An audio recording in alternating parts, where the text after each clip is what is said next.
তো এখন আছি দীঘা মেরিন ড্রাইভে।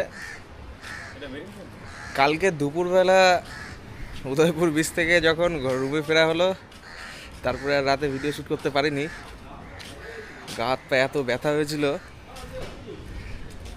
যে রাতে আর ক্যামেরা অন করিনি, সারা রাত শুধু রুমে ঘুমিয়েছি। রুমে ঢুকেছি বিকাল থেকে রাত অবধি পুরো ঘুম। রুম চেক আউট করে দিয়েছি, আমরা বেরিয়ে গেছি।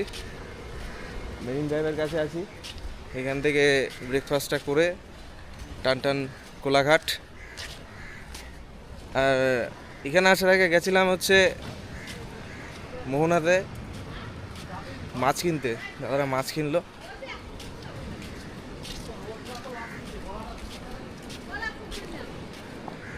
মাছ কেনার ভিডিওটা দেখতে পারবে তোমরা। এই দেখো,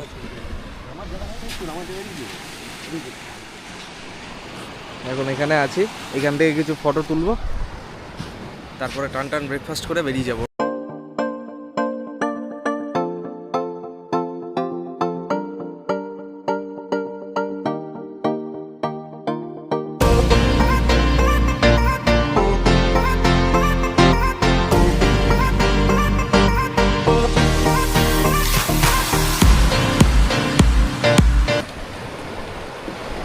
এই যে হাঁটছি মেরিন ড্রাইভের নিচে দিয়ে, সমুদ্রের সেই স্রোত। এখন সময় এখন সবে 10:30।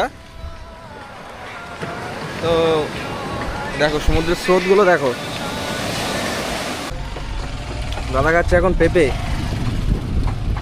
দাদা কাকা জায়গার নাম কি? কালীনগর।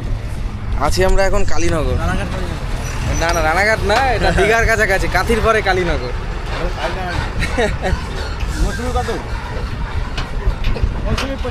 পেঁপেটা মিষ্টি ভালো।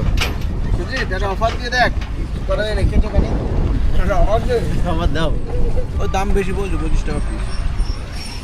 রাস্তার পাশে জায়গাটা খুব সুন্দর। দাঁড়িয়ে আছে এখানে, প্রচণ্ড হাওয়া চলছে। মোটামুটি 5-6টা মতো ফলের দোকান আছে রাস্তার পাশে। এরকম দাঁড় করিয়েছি গাড়ি, আর এই যে সবাই আমরা দাঁড়িয়ে ফল খাচ্ছি। এখন চলে এসেছি কোলাঘাট। এখন ঘড়িতে সময় 2:05। কোলাঘাটে মোটামুটি ঢুকেছি 1:40-45 নাগাদ। এসে খাওয়া দাওয়া করলাম। আগে পেট পুজো, তারপরে ব্লগিং। খাওয়া দাওয়া কমপ্লিট করে এই বাইরে এসে দাঁড়ালাম। এখান থেকে এবার বেরোবো। এবার আমরা টান এখান থেকে যাবো হচ্ছে সাঁতরাগাছি। সাঁতরাগাছি থেকে বাস ধরে শিয়ালদা, শিয়ালদা থেকে ট্রেন ধরে বাড়ি। সন্দীপ হোটেল অ্যান্ড রেস্টুরেন্ট, শের পাঞ্জাবের একটুখানি আগেই। চলো সাঁতরাগাছি নেমে দেখা হচ্ছে। প্রচণ্ড গরম, বাইরে দাঁড়ানো যাচ্ছে না। তো চলে এসেছি সাঁতরাগাছি। সাঁতরাগাছিতে দাদা নামিয়ে দিল। সাঁতরাগাছির থেকে এখন বাসে করে যাব হচ্ছে শিয়ালদা। তারপরে শিয়ালদার থেকে ট্রেনে অভাব হবে না, প্রচুর ট্রেন অ্যাভেলেবেল আছে, যে কোনো একটা উঠে পড়বো। ডেস্টিনেশন রানাঘাট। রানাঘাট অবধি যেতে পারলেই হবে।